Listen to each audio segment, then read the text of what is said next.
is, everyone? I hope you're all well. So, tomorrow we go back into Letecia Stauch's court case. Now, I haven't really covered this case because there are people covering it in abundance. There's people streaming the entire court proceeds, and look, I just didn't have time. Now, if you want me to do that as we go into the deliberations, let me know down below, and I will try to jump on tomorrow and do some live streaming of that as we watch and see whether they do indeed pull off what they could pull off, and that is to try and convince everyone that she is insane. She wasn't of sound mind when she did what she did. Now, I have briefly touched on this before, and look, for me, she knew what she was doing. Let me know down below if you think any different. If you genuinely do not think she was in sound mind when she did this, please let me know down below.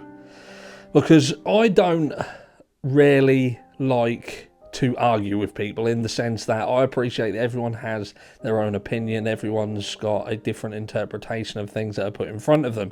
But if there is anyone truly out there that thinks that this woman did not know what she was doing when she took the life of poor Gannon, then they're themselves insane, and I would call you out 100%. Because look, I've spoken on this through my own personal experiences with people who have psychotic breaks. I've spoken about how my mum herself, she tried to take her own life with me and my brother, and you know how she very, very quickly descended into chaos, and this, what we saw with Letecia Stauch, did not pan out like that. She knew what she was doing up to when this took place. She knew what she was doing during, and she knew what she was doing after.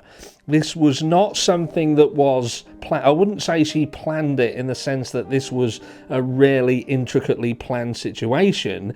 It seems to be that it was quite spontaneous in the action itself, but certainly what came about afterwards, that was planned. That was something that was...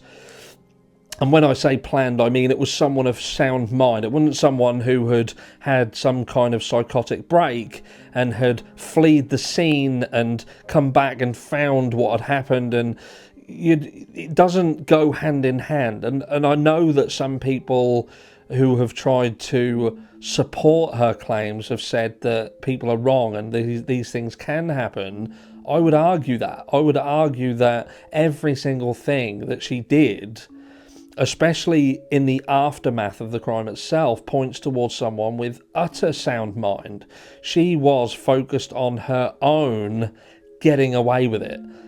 You know, we heard early on how was it her brother or a brother-in-law who had asked to help carry the very case that contained Gannon's body. It's a horrendous situation. And to be fair, these kind of things make me real angry, and that's another one of the reasons why I haven't followed the court case all the way through and live streamed it, because I don't know whether I would have put up with some of the shit that has been going on in this. The fact that in some situations we've seen a smirk, and we've had the whole smoking in court situation.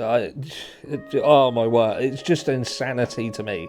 The only thing insane about this case is the fact that she has tried to get away with it by claiming insanity. Look, at the end of the day, she did what she did. She knew she did it, and she tried to get away with it. And I damn well hope that she is found guilty and not by means of insanity. Do you know what I mean? I mean, she's not going to walk. She's not going to get a lesser sentence because of this. Now, could she?